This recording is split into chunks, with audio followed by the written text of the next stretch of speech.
Dear students, in this video we will be discussing about ovule. Okay, first of all we have to understand what is ovule. Okay, we can define ovule as the megasporangium along with its protective layers. Its protective layers or coats, namely integuments,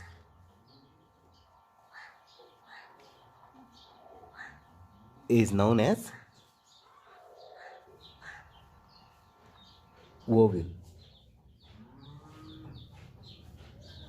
This is a simple definition of ovule. The megasporangium along with its protective layers or coats called integuments, okay, is known as ovule. Okay, where it is located, that also we have to understand. In the last class we have seen structure of pistil. In that we have three parts: stigma, style, ovary. Okay, the ovules are arranged inside the ovary. Here on placenta the ovules are arranged like this. The number of ovules in ovary is vary from one plant to another plant. Okay, in some ovaries only one ovule may be present, or two or three or many. Okay, like this the number of ovules in the ovary is vary from one plant to another plant. Okay, here on the inner wall of ovary we can see the ovules. Okay, this is the locality of ovule. What is the function of ovule?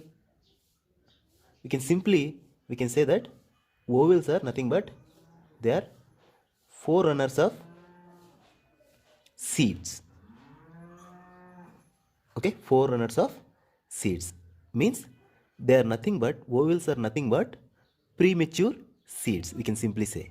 Okay, means these ovules after maturity they act as seed or they transform into seed. Okay, that is about ovule. And now we will see the brief history about ovule. Okay, in 1671 a scientist called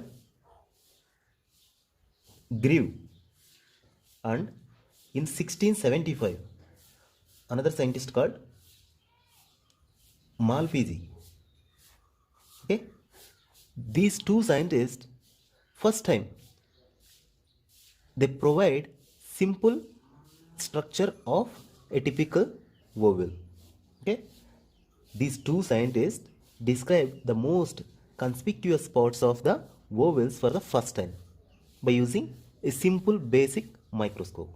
Okay, these people first describe ovule and their parts, the two conspicuous parts, with the help of simple microscope.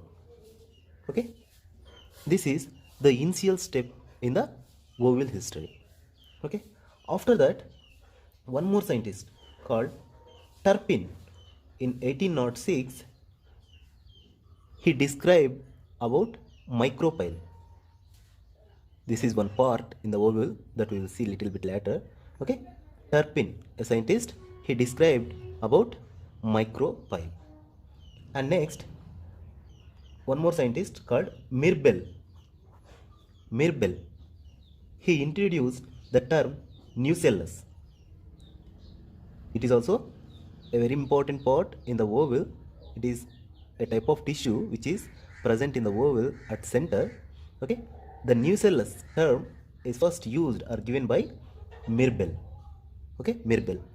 He also made an intensive study of different types of vowels in the angiosperms, and finally they discovered four types of vowels. They identified four important types of vowels in the angiosperms. According to Mirbel, the four types are: number one is orthotropous type of vowel, anatropous type of vowel, campylotropous vowel, and last one amphitropous vowel. Okay, these are the four vowels which discovered by Mirbel. Okay, and next, a scientist called Sliden in 1837 and 1839, he recognized one more type of vowel in the angiosperms, that is hemitropous. Hemitropous type. It is an intermediate type between campylotropous and anatropous, that we will see all types of vowel little bit later so that we can easily understand. Okay, now this is brief history about vowel. Okay, next, a scientist called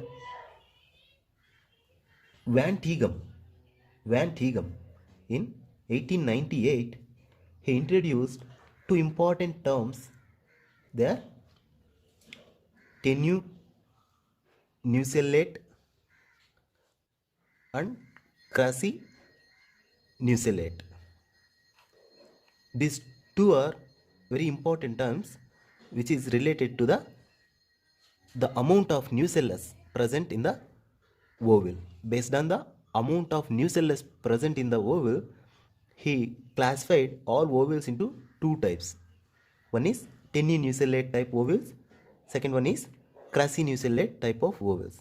What is tenuinucellate vowel? Tenuinucellate vowel means vowels with thin nucellus are called tenuinucellate vowels. Tenuinucellate mean the vowels consist very less amount of nucellus. Okay, that's why the vowels with thin nucellus are known as tenuinucellate type of vowels. And next type is crassinucellate.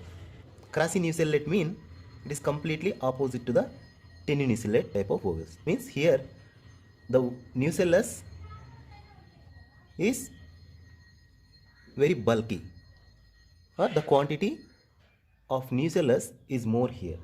Okay, and also the nucellus is more persistent, means the nucellus also remain after full development of vowel also.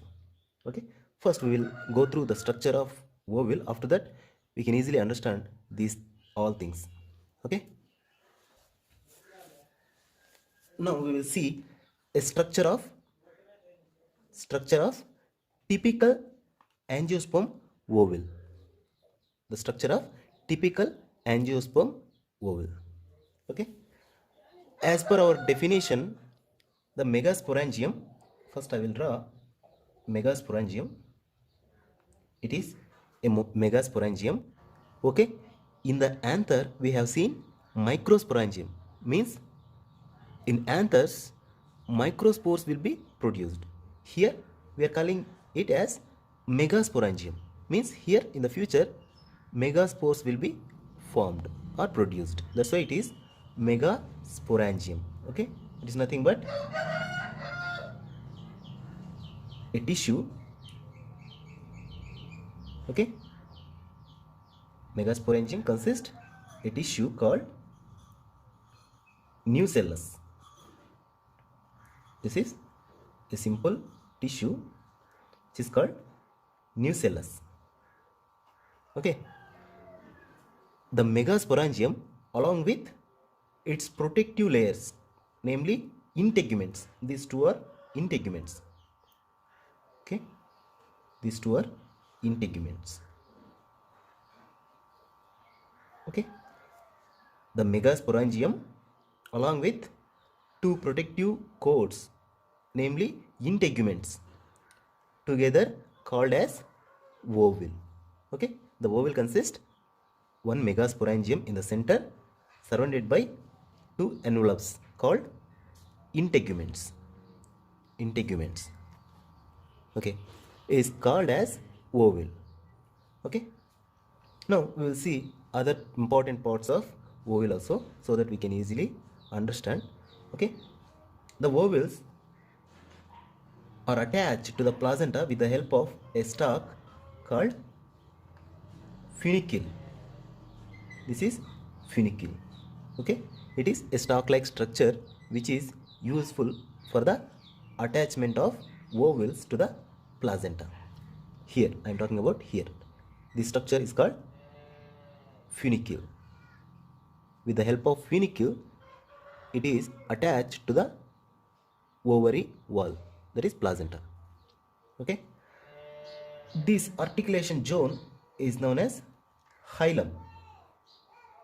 Okay, the place where it attached to the ovule, that part is called hilum. Okay, and next, one more important point. Here there will be one continuous structure, parallel structure to the funicule. This structure is called raphe. Raphe. This structure is called raphe, which is parallel or continuous to the funicule. Okay, this structure is called raphe. These two integuments are individuals. Okay, individuals. These two are inserted on a common tissue. This is common tissue. This portion is called chalaza. Chalaza. Okay, the integuments are inserted on chalaza region. Okay, and these two integuments grow up to certain point and they leave a narrow pore at the apex here. Okay, so that the megasporangium, it is not completely enveloped with integuments. Okay, there will be small gap or slit at the apex. This narrow gap or pore is called micropyle. Micropyle, which is useful for the pollen tube entry.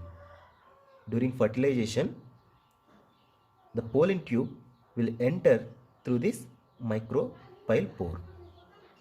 Okay, this is useful for the pollen tube entry or sperm release. Okay, now coming into the nucellus. Nucellus is a 2N type of tissue. Okay, the condition of cells is 2N. Okay, and now we have to understand what is the function of nucellus. Okay, usually at the maturity of ovule, one of the nucellus tissue is behave like a MMC. MMC means megaspore mother cell. Okay, at maturity of ovule, one of the nucellus tissue will behave like a MMC, means megaspore mother cell, and they undergone meiotic division. Okay, that cell undergone meiotic division so that it produce 4 cells. 4 cells like this. Okay, I will draw here. Okay, the megaspore mother cell, at maturity they undergone meiotic division so that it produce 4 haploid cells called megaspores. Okay, megaspores.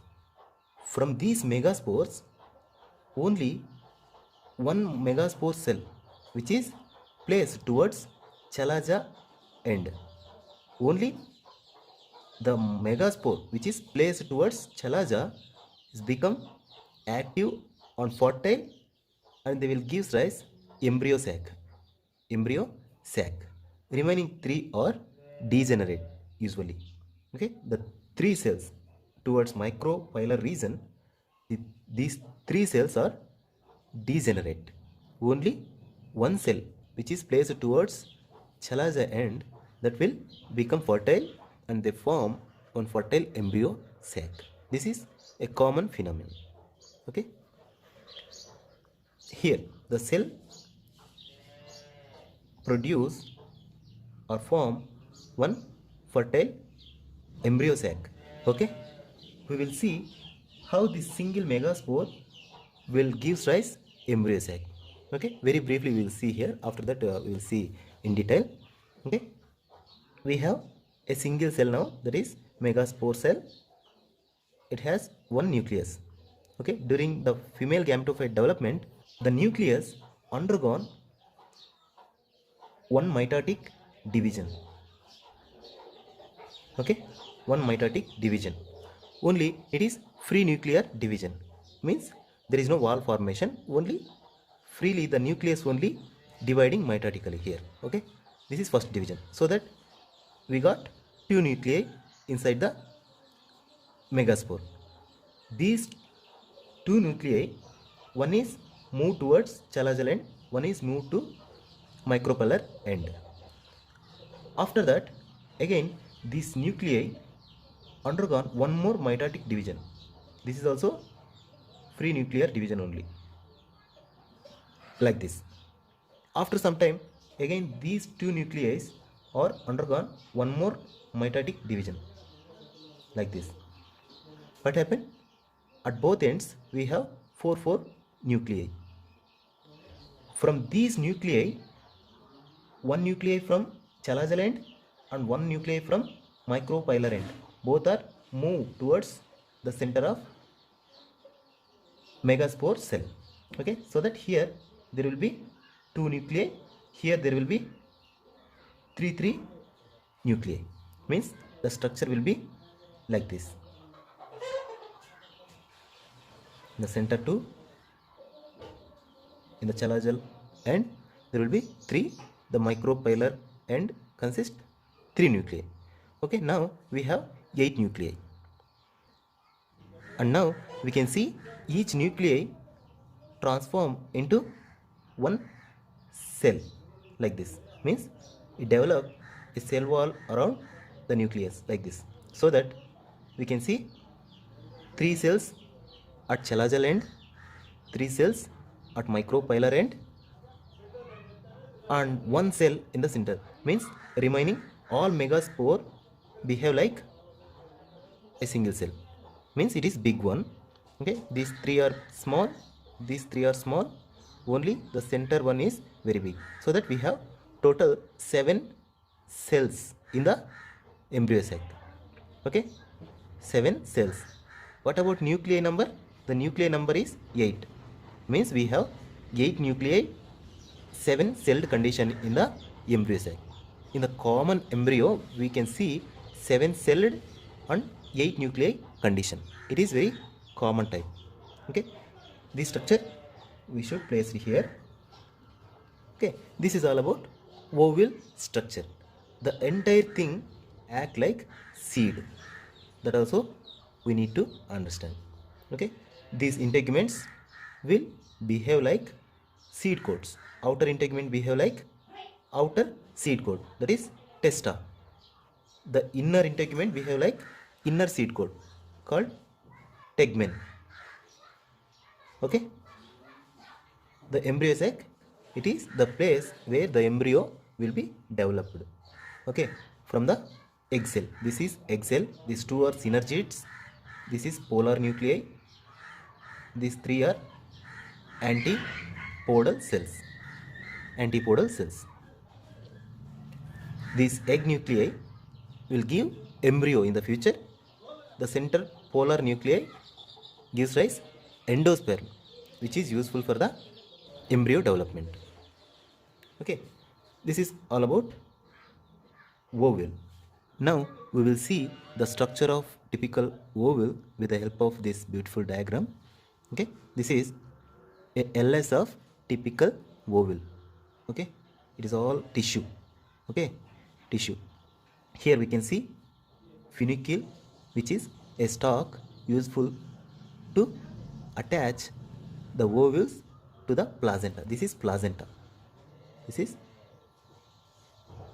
placenta. The funicule is a stalk useful to attach the ovule to the placenta. This is hilum. This zone is called hilum. This is micropyle. Okay. This is chalaja. This is raphe. The structure which is placed continuous to the funicule is called raphe. The central core of tissue is called as nucellus. These two are integuments. Okay, integuments. Here it is embryo sac. The complete structure is known as embryo sac. Embryo sac consists 1, 2, 3, 4, 5, 6, 7, 8. 8 nuclei and 1, 2, 3, 4, 5, 6, 7. 7 cells. Okay, this is the common type of embryo sac present in the angiosperms.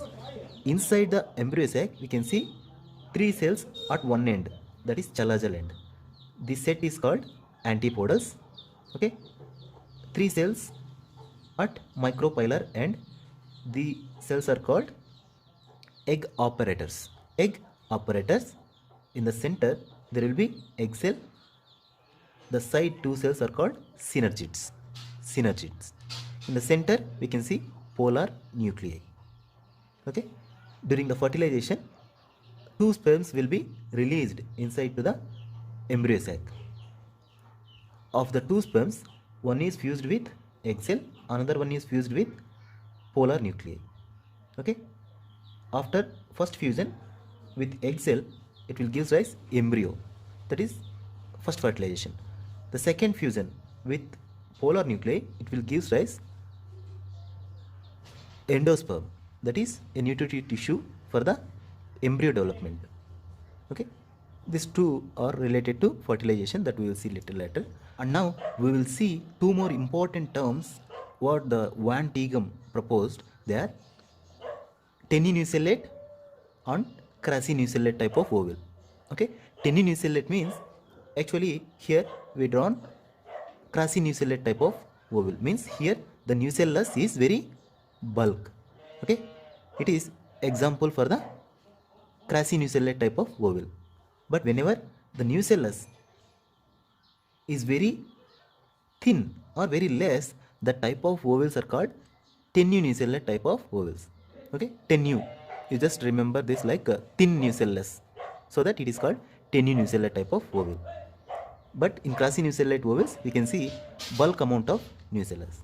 Means based on these criteria, a scientist called Van Tighem, he classified ovules into 2 types: teninucellate ovules, another one is crassinucellate ovules. Okay.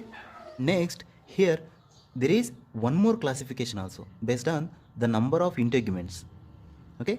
Based on the number of integuments, the ovules are classified into 3 types. Number 1 is ategmic ovules. Number 2 is unitegmic ovules. Number 3 is bitegmic ovules. Means based on the number of integuments, it is classified into 3 types. Ategmic ovules means there is no integuments in the ovule. That is ategmic. Unitegmic means there will be only one integuments around megasporangia. The type of ovules are called unitegmic ovules. Next, bitegmic ovules. There will be 2 integuments, which is common type among angiosperm. Okay, this is bitegmic ovule actually. This is, for example, bitegmic ovule. In unitegmic ovules, there will be only one integument. In ategmic ovules, only we can see directly megasporangium, open type. Okay, these are the 3 types of ovules based on the number of integuments. And now we will see types of ovules. Types of ovules.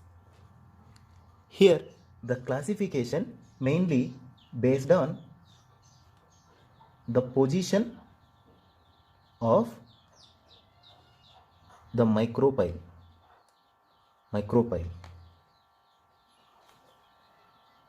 with respect to the funiculus. This is a criteria, okay, based on the position of the micropyle with respect to the funiculus. Okay, based on this criteria, the ovals are classified into six types. Six types. Okay, they are orthotropous, anatropous, hemianatropous,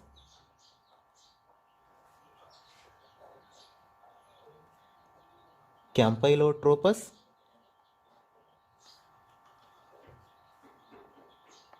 amphitropous,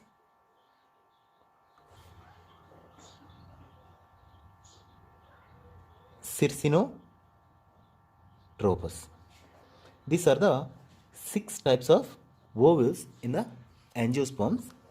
The classification mainly based on the position of micropyle with respect to the funiculus. Based on the position of micropyle and funiculus, ovals are classified into six types. Okay, now we will see one by one with the help of simple diagrams so that we can easily understand. Okay, first of all, we will see orthotropous ovals. It is otherwise called as atropous ovule also. Atropous ovule or ortho. Both are same. Okay. In this type, the ovals are erect on placenta. The parts of ovals will be constant, common to all type of ovals. Only here the criteria is the position of micropyle and funiculus. Based on this criteria, we have different types. Okay, this is first type, atropous ovule or orthotropous ovule. It is erect ovule on placenta. It is placenta. It is erect ovule. Here the funicule is here, chalaza, micropyle. In this type of ovals, the funicule and micropyle lie on the same line. Okay, on same radius. They placed on same radius, straight. That's why it is called as erect ovule. Okay, or atropous ovule. It is found in around 20 families of angiosperms. It is found in 20 families of angiosperms. For example, we can see this type of ovals in families like Piperaceae, Polygonaceae. Predominantly, we can see orthotropous ovals in Piperaceae and Polygonaceae. Okay, this is first type of oval. Coming to the second type, that is anatropous. It is a common type of oval found in many angiosperm families. The oval type is found around 200 families, and more precisely in 204 families consist this type of ovals. Okay, that's why it is very common type of oval. Here in this type, the ovals are inverted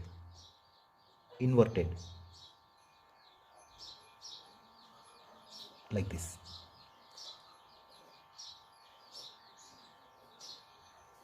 Okay, means they are inverted around 180 degrees angle, so that the funicule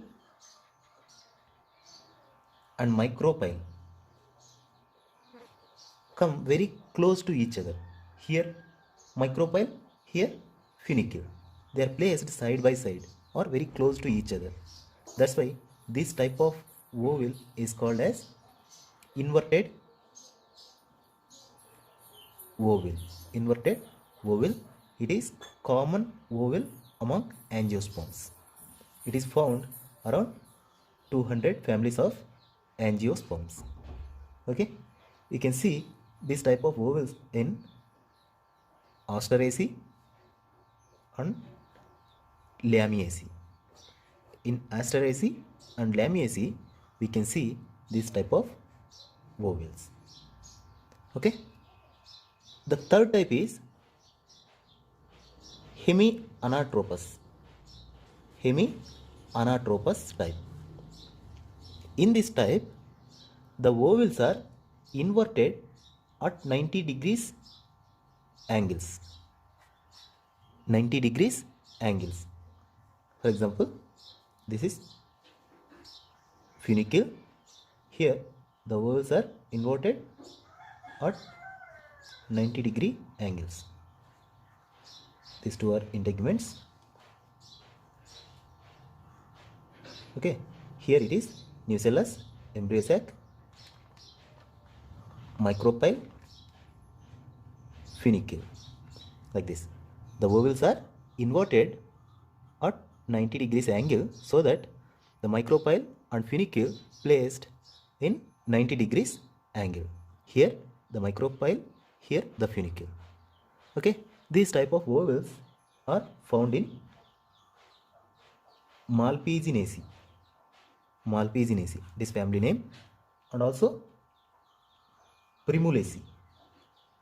In family Malpighiaceae and Primulaceae, we can see this type of vowels. Okay, coming to the fourth type, that is Campylotropous vowel. Campylotropous vowel. It is also very similar to the hemitropous vowel only, but here there will be little curvature in the vowels. The two at the apex here, like this. Okay, due to this curvature, the embryo sac also little bit curved, like bean shape. Okay, remaining everything, it is very similar to hemitropous vowel only, but here we can see small curvature in the embryo sac and nucellus. Okay, there is only difference. It is found in families like Chenopodiaceae and Caparaceae. In Caparaceae and Chenopodiaceae, we can see this type of vowels. Okay. Next, fifth one is Amphitropous vowels. Amphitropous vowels. It is very important type because here the curvature of vowel is more pronounced or prominent. Okay, that curvature also influence the shape of embryo sac also. I will draw a simple diagram. Okay, here you can see the curvature.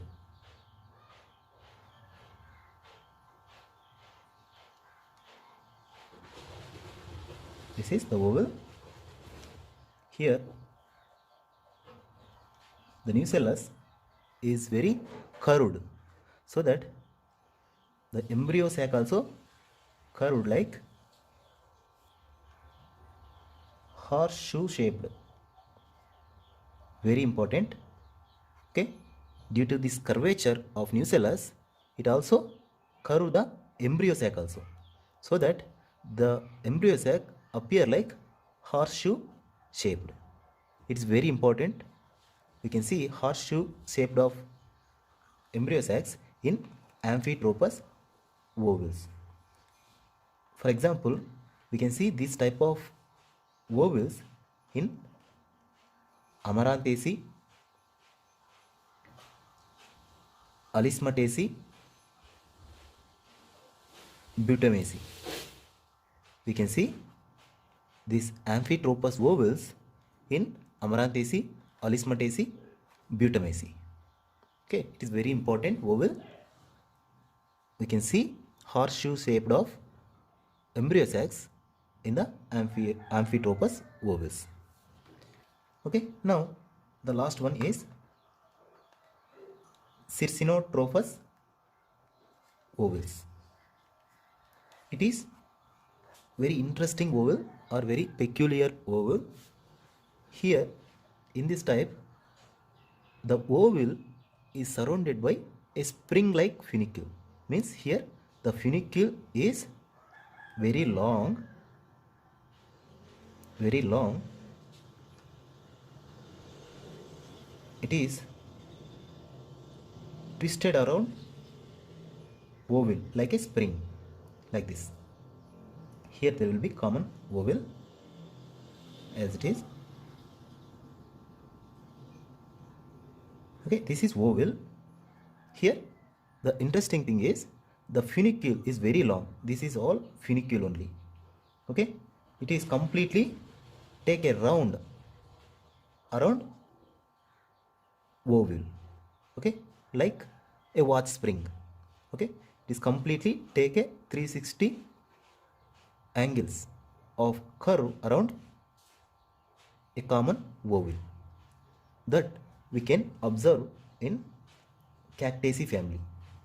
Cactaceae family and also some species of family Plumbaginaceae. Okay, mainly we can see this type of ovals in Cactaceae. Okay, this is all about types of ovals. Total we have 6 types based on the position of funicule and micropyle. Okay, these two are very peculiar among all ovals. Here we can see horseshoe shaped of embryo, that is very important. Here we can see a spring like funicule in the Circinotropous ovals. This is all about oval types.